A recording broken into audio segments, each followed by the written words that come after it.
My next guest is coming off an impressive win this past weekend at UFC Fight Night, getting it done over William Knight, and not even in his division at heavyweight. It's Devin Clark back here on the program. Devin, how are you, sir?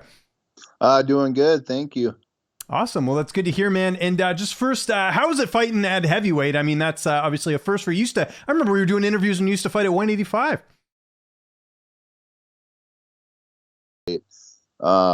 No weight cut was pretty cool and also terrifying for whatever reason. But yeah, so I had a bunch of anxiety all week. And pretty sure it was because I didn't have to cut weight. That was one of those things that wasn't on my mind. And it's like, it usually kind of distracts you a little bit from actual fight week. And it was, the last 6 years, I'm just used to that, and didn't have that this time. So it was a little different, but definitely did feel good not having to suck down and cut all that weight. That's interesting. Yeah, that's something I never really thought of because, a lot of you fighters, you're routine oriented, right? So taking something out of that, it kind of messes with you a bit. So how did you deal with the anxiety? Like, did you, I don't know, what did you do to kind of make up for the time you would have been cutting weight? I played video games. Awesome. So I have like a super boring truck simulation game. Okay. Where you're like in like wooded areas and stuff like that, and you're driving these big off-road semi trucks and Jeeps and everything like that, and you have to get a load from one place to another, and you get stuck, you got to winch out, you flip the stuff, lose cargo. So it's like very time consuming and very boring, and it's like slow paced, but it's gets to where I don't have to think. Okay. You're just worried about that, and so that's kind of what I do. What, if anything, surprised you in the fight? We know that Williams got some pretty solid power there. He's he obviously can. He's got a lot of strength. Was there anything in the fight that maybe you weren't expecting? Not really. He kind of did everything I thought he was capable of, including that jumping knee thing. I knew he had some. He's super athletic and he's like a gymnast. So I knew he was capable of doing stuff that a lot of people just can't do. So kind of had to be a little bit aware of that. And third round, are you feeling like you need a finish? Like, how are you feeling after those first two rounds going into the third? I felt good about the second round. I was on top of him most of the round, and he did reverse it, but I didn't think it was enough to get him the round. So it was kind of just like any other fight that I'm winning. Got round two, finished round three, control, stuff like that. Didn't knockout. Knockout wasn't really on my mind. But I started a new camp and I'm with Team Elevation now, and a lot of our drilling is just, that's a big part of our focus is our drilling and doing a lot of the same basic stuff and then building off of that. And that finishing sequence was just a bag drill pretty much. So it's just, the body kicked in and knew what to do. Cause it looked like, when you're playing like Street Fighter or something, you do that special move. That's kind of what it looked like. Did it feel like that as a video game guy? Yeah. I mean, I guess it felt like a special move. It was crazy, man. Like just out of nowhere, you just started teeing off and you could just see that, you hurt him pretty badly and then you went in for the finish. What was that feeling like? Cause again, like, I know you felt like, you took the second, but still just to put an explanation point on that fight, that must've felt amazing. That felt so good. I've been waiting for that moment for 6 years now in the UFC. That was my first finish in the UFC, and I've always wanted it, and it felt even better since I wasn't even trying for it, and just to prove that my move to Team Elevation and the coaches there was worth it, and making the right choices and still getting better. At 32 and my 13th UFC fight, and I can still say I'm getting better. So that's awesome. How did you celebrate after the win? Again, you must have just felt amazing because there was a lot, sort of pressure on this fight, not only with fighting up a weight class, but if I'm not mistaken, that was the last fight in your contract, right? Yeah, that was the last fight in my contract. So should be getting a new one. We haven't finalized anything, but we've been talking to Mick Maynard and it looks like we're going to get another deal. So congrats, man. That's awesome. Yeah. They're actually asking me if I was ready to fight next month already. So they wanted me to fill in for a fight next month. I told them I couldn't yet, so yeah, I got to heal up a little bit. That makes sense. But that's good. I mean, I know it's not 100% official, but what does that mean to get another UFC contract? You mentioned 13 fights. A lot of fighters don't even get to 8 or 9 fights, let alone another contract like this. What does that mean to you? It's huge, especially since I've been learning on the job, learning in the UFC. I got in the UFC when I was pretty green, and I've been learning the whole time and trying to keep up. And I've always kind of felt a step behind, but it finally feels like we're catching up a little bit. There's still a long ways to go and still plenty of room to grow, but I feel like I'm catching up a little bit. Well, don't you also feel, I mean, how many tough guys have you fought in your career? Anthony Smith, Jan Blachowicz, like, do you feel like sometimes, maybe not the UFC, I'm sure they're aware of it, but maybe fans don't give you credit for that you are fighting some of the toughest guys in the division? They might, but they might not. But also in my mind, you got to give credit where it's credit due, and you can't always get credit for losing. Mm-hmm. I am tough, and I do put forth a good effort, but to steal some of these fights and to win some of these fights, it's just a matter of me not losing focus. And these are some of these big fights that I fought. A matter of not losing focus could have won me the Jan Blachowicz fight. And then everything would be different right now, yeah. Including his career, so it's like, they could give me credit sometime, but I understand.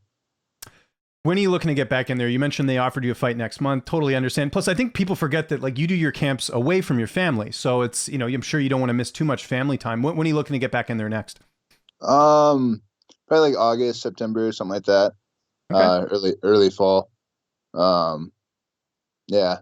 Enjoy the summer. That makes sense. Not too much time off, but just a little bit to rest and recover. I have some bumps and bruises, and I think it's good just to let the mind rest a little bit as well. Yeah, no, I'm totally with you there. And any opponents of mine, or I guess you just wait to see how the division looks, because it could change pretty quickly, especially in your weight class. And I'm assuming this would be at 205, not heavyweight. Yeah, I'll most likely go down to 205 unless there's a really good opportunity or something. But yeah, whoever. I mean, there's a whole lot of guys right now that are in that right around the top 15 realm, and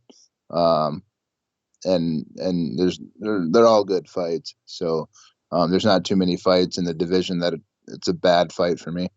So we never had a chance to speak before the fight, and I was just curious what brought you to that decision to go train at Elevation Fight Team. And I know there's some history there with because I believe I don't know if you've ever trained there in the past, but I know you know Curtis Blades a little bit, right? Yeah. So I just kind of decided I needed a change after losing 2 fights in a row and just kind of having some questions about my training. Am I doing enough? Is this worth it? Am I getting the looks that I need to get, and am I working on the correct stuff that I need to work on? And I kind of just, it was like I drew Denver or Team Elevation kind of out of box. I'm like, I'm going to go there and visit and see what it's like. And I ended up I was going to visit all the gyms, and I just went to Team Elevation and I liked it. So I did my week there and then came back for camp. It was pretty easy decision in that way, but I think it was a necessary one.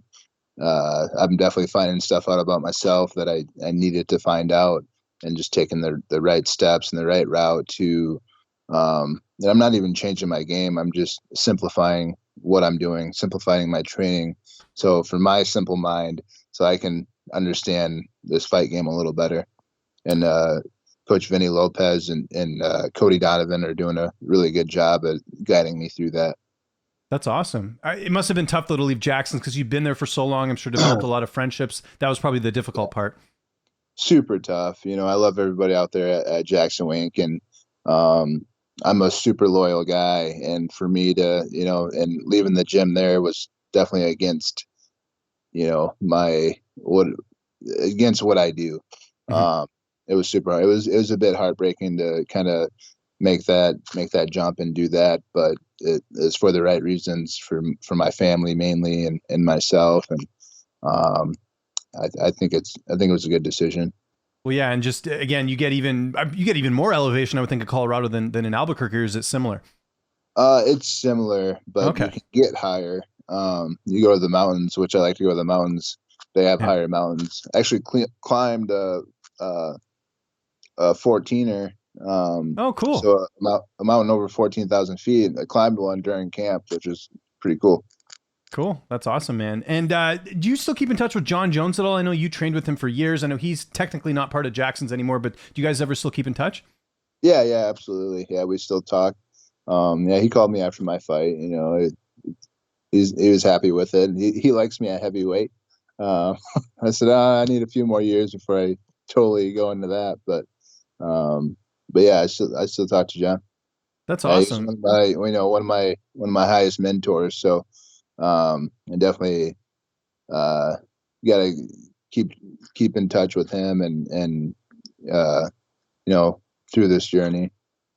You think he'd ever come out and train in Colorado? I think he'd, especially with him at heavyweight now. He might. Who knows? Yeah, he might. Him and Curtis would be really good training partners.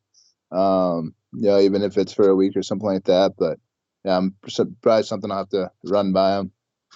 And what does it mean to, I know you and John are friends, but still for him to call you after a fight like that and, congratulate, that's got to feel cool. I mean, we're talking about one of the best fighters ever. That's pretty awesome. In my mind, the best fighter ever, Yeah. But yeah, it's super cool, for us to have that relationship and to keep it over the years. I met John a little over 6 years ago now. And we helped each other out in that first camp that I was there. And it's just kind of gelled from there. But like I said, he's one of my highest mentors. He's taught me so much over the years that people wouldn't even think about. Down to just like film study stuff. So hopefully I can always we can keep that relationship and still grow. I feel like we're both still growing in the world of MMA. So. Awesome. Devin, thanks for doing this. I know you're back on dad duty. You got to do all that stuff. So I don't want to keep you late for that. But in the meantime, if you got any sponsors or social media you want to plug, I'll give you the last word. I just want to say thank you to everybody. All my followers and fans and people that have supported me over the years. This is just the beginning. Got a good knockout. Hopefully more to come. Hopefully more good victories and of course a title. That's always in my mind is fighting for a title. So hopefully we'll get there. Thank you all.